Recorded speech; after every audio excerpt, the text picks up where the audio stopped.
Greetings, everyone. This is the Kevin from the Facebook group Star Trek Shitposting. And again, my name is Kevin, or the Kevin, as I'm also affectionately called on that site.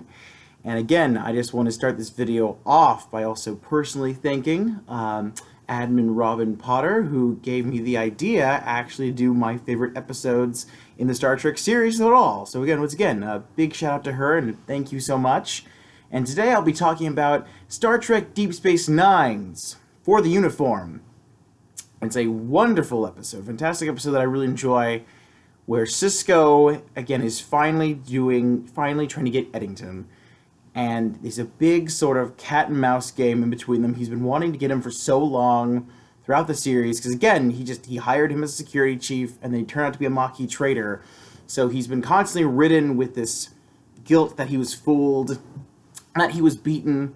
And so really, I mean, this episode reminds me a lot of a submarine movie. Again, something akin to maybe Das Boot, U-571, because again, how small the Defiant is, the quarters are, and how they're trying to get him in all these sort of fields and everything. Again, very submarine-esque, I would say.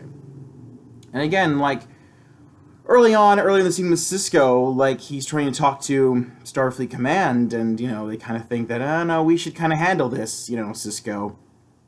You know, like, you're too close to this guy, like, we need to take care of this. And Sisko is just so completely wrought and just so mad and frustrated.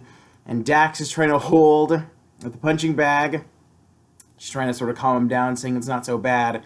And Sisko, as he's kind of, you know, getting his, you know, fists up like this and everything, you know, he just goes through it in his mind, thinking back, you know, how this could have happened to him.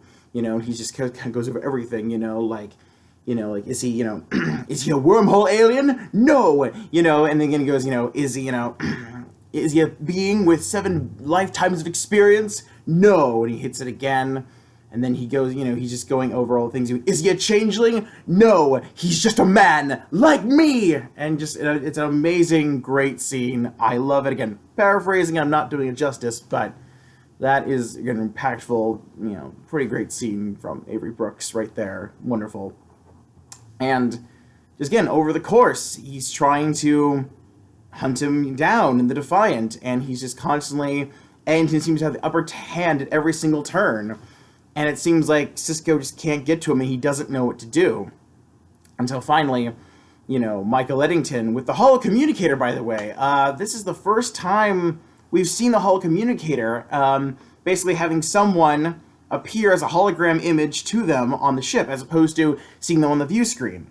And we never really see too much of this ever again until recently with Star Trek Discovery. Star Trek Discovery brought back the holocommunicator. So again, that's one thing I have to give props to Star Trek Discovery for bringing the holocommunicator back. Because Ronald D. Moore came up with it, and he was sort of saying he wanted something a little bit different and something a little more futuristic, and he was trying sort of a new thing with the holocommunicator. And I thought it was pretty cool and effective. Again, I'm glad it gets brought back later on. And so, you know, anyway, with Michael Eddington, he's like, holocommunicator. He's like, oh, well, here you go. I'm sending you this book. It goes like this. I like you see him do that. He's like, oh, it's my favorite. Les Miserables. You know, it's like, I've read it. And Sisko goes, you know, I've read it. Like, oh, you should read it again sometime. And look closely at the character of Inspector Javert. And so, you know, Sisko goes back and he reads through it, everything, and kind of goes through it all. And I like the remark that, you know, he asks Dax, you know, have you read, you know, Victor Hugo? Dax goes, well, I couldn't really stand, you know, Victor Hugo. Couldn't really get through it, and I tried reading Hunchback of Notre Dame. His female characters are only so two-dimensional. Like, I thought that was a nice little, fun little critique. And then as Sisko is kind of going through it, he realized that, you know, Javert is, you know, really the villain, and his inflexibility sort of gets him killed. So Sisko realizes that he has to play the villain in order to get Eddington, because he's tried everything, and he can't do it. And so he realizes that Eddington has gotten, you know, basically poisonous weapons, and he's used them on this planet, but it's poisoning the Cardassians, and the humans, you know, the Maquis, are okay. And so Sisko decides that the only way he can get Eddington is basically using poisonous nerve agents, so the planet will be uninhabitable in approximately 50 years. So he realized that's the one thing he has to do. And everyone's so very like, I don't know. And they're all very nervous and kind of look at him like this, and then he sort of has to open fire, and he has to make that really hard, tough decision. And that's what happens. You're out in the frontier. And, Eddington thinks he's bluffing. Like, Eddington thinks he's totally bluffing. He doesn't think he'll follow through on it. But Sisko does.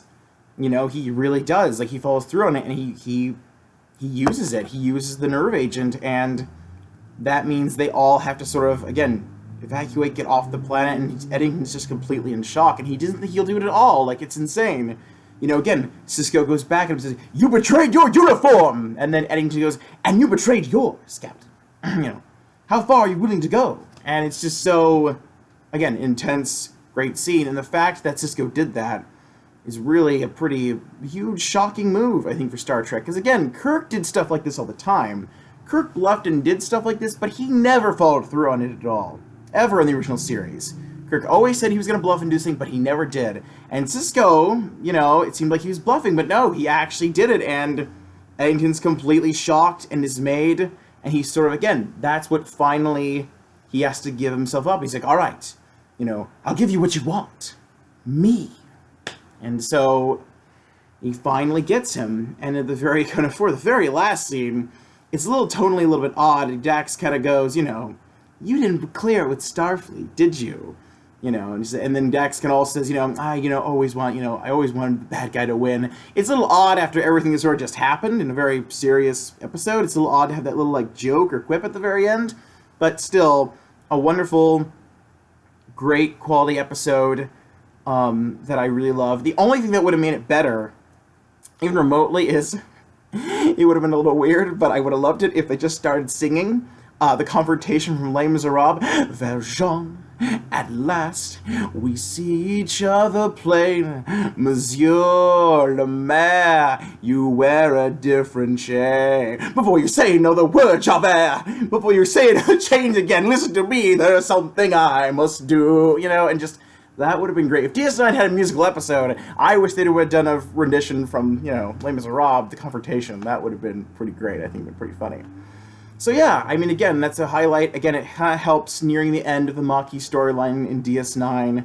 And yeah, I mean, it's very, this episode in particular is very, again, military-driven, submarine-esque for sure, back and forth, great cat and mouse, back and forth, trying to, Sisko trying to get his man. In the end, he does.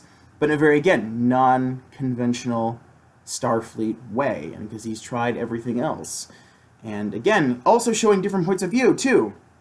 With Eddington portraying himself, believing himself to be Jean Valjean, being the hero, and he believes Sisko to be the villain, and all these, comparing and contrasting points of ideals. Of course, he brings up with the Maquis, saying, this Federation, they signed a treaty, and they were, completely gone, wiped from their homes. And Sisko kind of goes back and says, well, we were able to relocate them and stuff, and Eddington remarks, but they don't want to be relocated at all. And again, difference of philosophies and diversity of thought, one of the things I love most about DS9. So again, that's some of my brief thoughts on For the Uniform. And again, I hope you have a great rest of your day. This is the Kevin, once again, signing off.